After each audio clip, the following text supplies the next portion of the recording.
Rewmi 24 TV. dal leen ak jàmm mbokk yi ginnaaw ba ñu leen nuyoo siyaar leen encore ay révélation yu doy waar. Khadim Ndiaye moom moo waxati ginnaaw ba nga xamee ne jóge na ci combat rëg-rëg ak Sa Thiès ba def ci ay révélation yoo xam ne sénégalais yu bari daal ña ngi ko doon dànkaafu ci waxam jooju ma doon wax.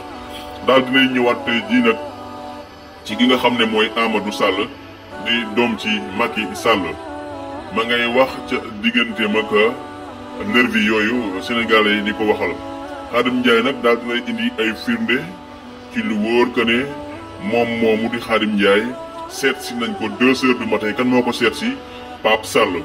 Pape Sall ku ko xam ku jege Amadou Sall la ñoom ñaar comme brook soow.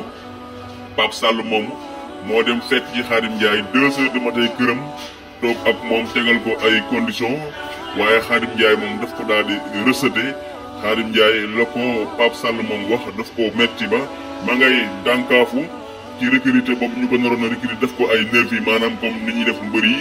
léegi Khadim Ndiaye moom mujjee naa bañ loolu ma ngay dànkaafu Pape Sall moom sax di wax ne dañoo nekk ci weeru koor waaye bés bu ñu génnee ci weeru koor gi dinaa toj yax bi dinaa ko forom fàccee ñii daal li ñuy def dafa ñaaw ci Sénégal te moom Khadim Ndiaye moom ma ngay wax ne amul kenn ci ñoom koo xam ne jox na ko 100 francs ma ngay waat ci yàlla ne encaissé wul benn xaalis donte rumeur yi bari na waaye moom loola ñu koy sant daal daf koo gàntal du ko def te xalaatu ko. kon Pape Sall daal di jege Amadou Sall lool moo demoon ci Khadim Ndiaye di ko wax waxum recrutement ay nervi comme ni ñu koy defee waaye Khadim Ndiaye moomu dafa daal di gàntal ki nga xam ne moom mooy Pape Sall. kon mbokk yi mi ngoog foofu la Sénégal tollu léegi daal doomu président ñooy recruter ay nervi di daal ci kaw sénégalais yi kon mi ngoog loolu la ñuy nemmeeku jaa ngeen jëf mbokk yi.